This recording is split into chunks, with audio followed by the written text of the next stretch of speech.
today is the Benchmade Arcane.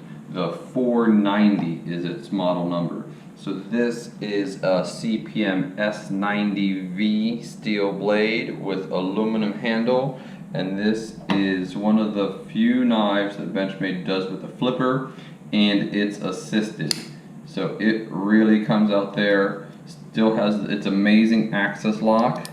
And like most Benchmades that are either assisted or automatic, it has a lock to where that access lock won't move back.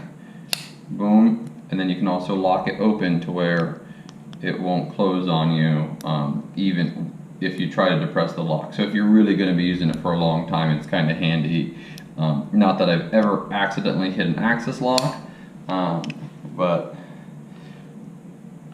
multi-positional deep carry pocket clip.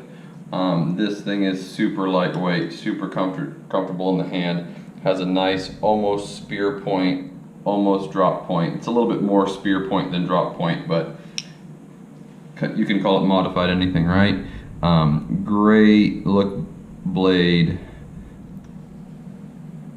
great looking knife. Thanks for watching.